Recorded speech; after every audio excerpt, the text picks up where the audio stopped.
नमस्ते दोस्तों, मैं हूं आपका दोस्त भगवती प्रसाद पुरोहित एडवोकेट। और आज के वीडियो में हम समझने वाले हैं कि आपके केस में अगर कोई महत्वपूर्ण गवाह है और वह गवाही देने नहीं आता है तो ऐसी स्थिति में आप उस गवाह को कैसे बुलवा सकते हैं। तो हम इस ग्राफ के माध्यम से सब कुछ समझने वाले हैं। तो आपने चैनल को सब्सक्राइब नहीं किया तो चैनल को सब्सक्राइब कीजिए, बेल आइकन को प्रेस कर दीजिए और इस वीडियो को फटाफट लाइक कर दीजिए, क्योंकि इस चैनल के माध्यम से आपको मिलती है सरल और आसान भाषा में कानून की नई नई जानकारी। तो आइए वीडियो को शुरू कर लेते हैं।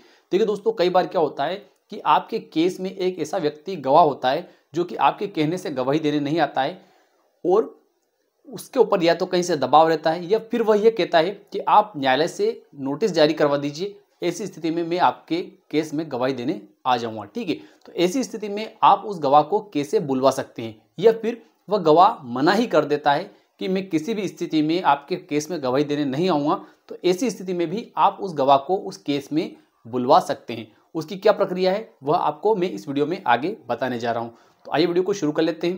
देखिए दोस्तों, अगर किसी भी व्यक्ति ने राजस्व न्यायालय के समक्ष अगर किसी भी प्रकार का कोई मुकदमा पेश किया है और उसमें अगर कोई व्यक्ति गवाही करवाना चाहता है तो ऐसी स्थिति में वो क्या कर सकता है। जैसे मान लेते हैं कि यह ए नाम का व्यक्ति जो है इसने तहसीलदार महोदय के समक्ष किसी प्रकार का कोई आवेदन पेश किया है, जिसे धारा 250 का कब्जा प्राप्ति का हो सकता है, 131 रास्ता विवाद का हो सकता है, सीमांकन का हो सकता है, या फिर बंटवारे का हो सकता है, या फिर किसी भी प्रकार का प्रकरण हो सकता है। और यह प्रकरण जो है इसने ए ने इस बी अनावेदक के खिलाफ पेश किया है। अब ऐसी स्थिति में यह ए जो व्यक्ति है यह चाहता है कि यह सी नाम का व्यक्ति जो है यह तहसीलदार महोदय के समक्ष आकर अपने बयान दे दे और वास्तविक स्थिति को तहसीलदार महोदय के समक्ष बता दे। ठीक है, लेकिन यह सी जो है यह या तो इस बी से डरता है या फिर आज की तारीख में या जिस तारीख में यह ए इसको बुलाना चाहता है उस तारीख को इस ए का और इस सी का जो है विवाद हो चुका है। और ऐसी स्थिति में ए और सी जो है इनकी बोलचाल बंद है, या फिर ये सी जो है इस ए के कहने से आने वाला नहीं है। तो ऐसी स्थिति में यह ए जो है ये क्या कर सकता है।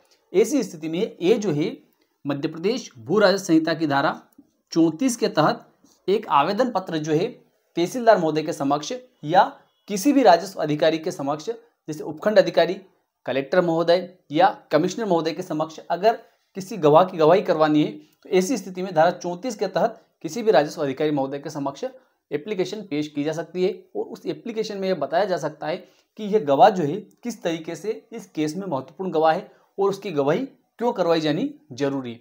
तो ऐसी स्थिति में राजस्व अधिकारी के द्वारा धारा 34 मध्य प्रदेश भू राजस्व संहिता के तहत इस गवाह को गवाही देने के लिए गिरफ्तारी का जमानती वारंट जारी किया जा सकता है।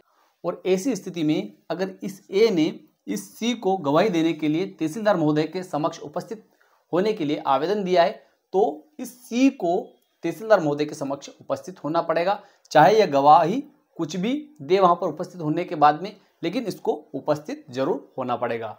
तो इस प्रकार से अगर आपका कोई महत्वपूर्ण केस रहता है और उसमें गवाह अगर अनावेदक से डरता है या आवेदक से डरता है तो ऐसी स्थिति में एक व्यक्ति जो गवाही करवाना चाहता है वह व्यक्ति इस प्रकार की एप्लीकेशन पेश कर उस गवाह को बुलवा सकता है। तो मैं विश्वास रखता हूं कि आज की जानकारी आपको अच्छी लगी होगी। अच्छी लगी तो इस वीडियो को लाइक कर दीजिए, अधिक से अधिक लोगों तक शेयर कर दीजिए। फिर मिलते हैं अगले वीडियो में, तब तक के लिए जय हिंद, जय भारत।